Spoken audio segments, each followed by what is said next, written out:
guys know what the definition of insanity is. So let's talk about it, dude.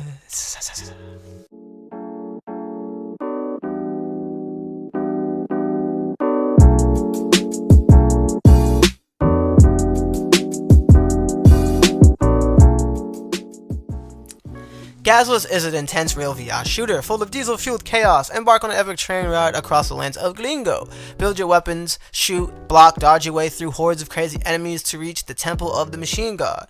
Create these insane creatures that are riding on contraptions dead set on stopping you from reaching this machine god of the temple, while you discover strategies behind their crazy clunkers and find the best way to beat them.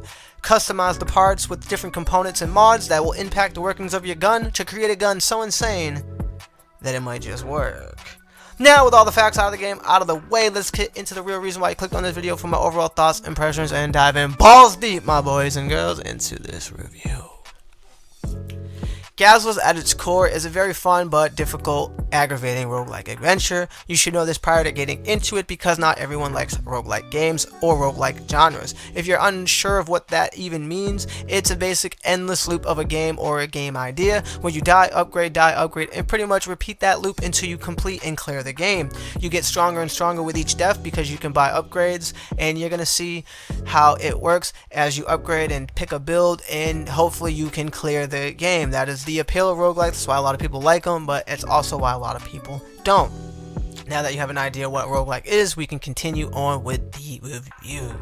Basically, you're going to see everything this game has to offer gameplay wise within the first 15 to 20 minutes as far as the basics. As far as getting further into the new stages, you will see that it gets unique and quite different with slight variations as you approach the upcoming boss fights, and each respected new stage has their own things. For example, the starting stage is going to have basic like enemies with basic like attack patterns that never really change, except they get faster and faster until you're closer to clearing the stage and when a random boss will spawn. The next stage after will have different attack patterns that will require you to use your shield to block in different attack patterns, like a spiral, for example. This game doesn't have as many guns as I actually thought it was going to have, and you will cycle through them fairly quick. There's SMGs, lasers, default pistols, a terrible shotgun in my opinion, a grenade launcher, and an Uzi. And there's not much variation in terms of the specialization properties that each gun has and that you will see during your playthroughs. They will have the same stats and the same specs as your previous playthrough, your previous run, as you did 5 to 10, 15 minutes ago, 20 minutes ago, an hour ago.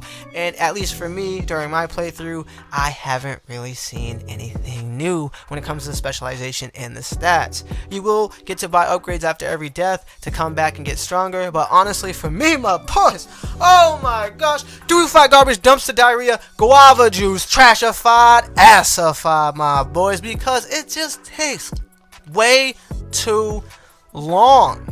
The first upgrade, your very first upgrade, takes 5,000 of the in-game currency.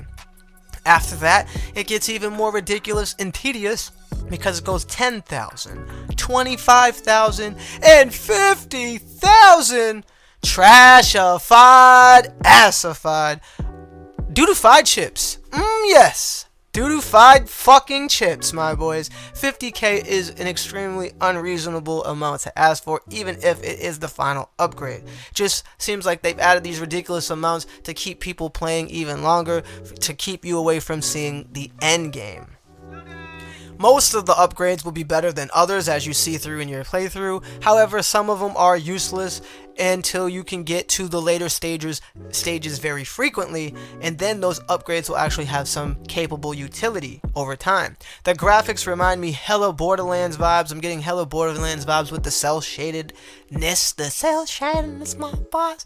However, everything pretty much looks nice, clean, and clear, but I cannot offer and give my crystal clarity stamp of approval because the environments, the monsters, the critters, everything around you, the cot, the weird cot thing you're on is clear. And then you look at your hands. Oh my gosh, bro. what the fuck? You look at your hands, your gloves, the weapon. For some odd reason, it looks a little washed. It looks a little blurry. I adjusted my headset so many times to see if it was, am I in the sweet spot? Am I not in the sweet spot? But everything was around me so clear, and then the hands just seem washed. Like, maybe low-res textures? I don't know. It's just really weird. It looks out of place, and it's ugly. It's icky. I've had no issues with crashing. I had no issues with the performance. It's buttery smooth. However, there was this one point where, like, I was in some wave and it just wouldn't end. It kept spawning enemies and enemies and enemies and enemies, and basically I died. And then everything was fine. I was able to start a new play, and I was able to keep playing, and it started working again. So I don't know if it was just like all in my mind. I was just like seeing things, getting a little paranoid, or just, I don't know if paranoid's the word, but maybe it's just an illusion. Maybe it would have ended if I didn't die. I don't know. It might be a bug though. So I'm just documenting it in this review in case it happens to other people.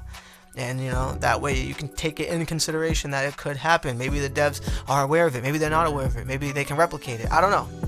The fact is, that's what I feel like I thought that happened, so just letting you know. You can play this game standing or sitting, and standing you will have a slight advantage as you can move around way more freely to dodge the attack patterns, more so than you can do by sitting.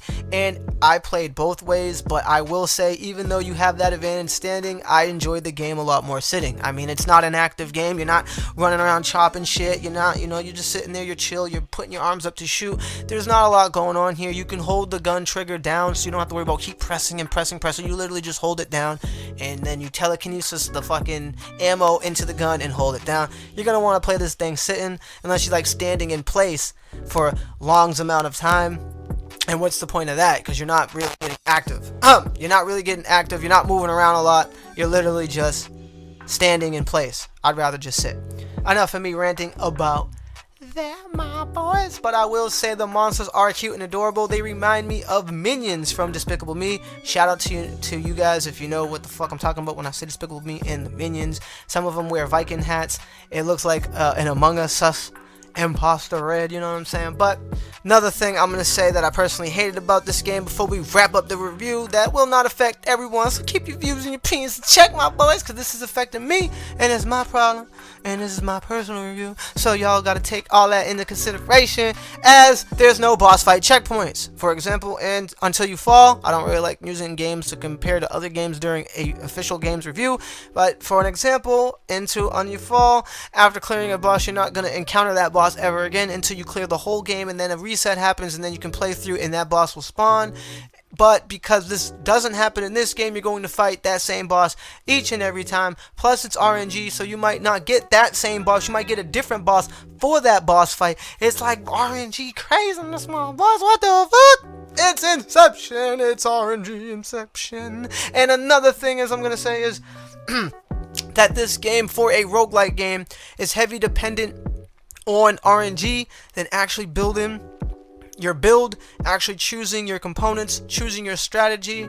It's just more RNG. You're at the mercy of RNG for your build, your strat, but the boss fight, your encounter, how many enemies spawn, and overall, like, you know, it's just a lot of RNG dependency. You know what I'm saying about? But yeah, other than that, that is all I really gotta say about GAZZLERS. There's not much going here. Like I said in the very early stages of the review, you're gonna see everything in about 10 to 15 minutes as far as the basic gameplay, and then it's just how many hours is it gonna take for you to see the whole thing. And that's it. We here at NGI give GAZZLERS on the PSVR2 a 7 out of 10. Make sure you stay up to date with all the latest in gaming tech news and reviews. Smash that like, and as always, subscribe. God bless, and I'll see y'all in the next stream or video. And peace. 1,000. Wow. Oh, this gun that blows up sucks, dude. Not gonna lie to you guys, it's terrible. Nice.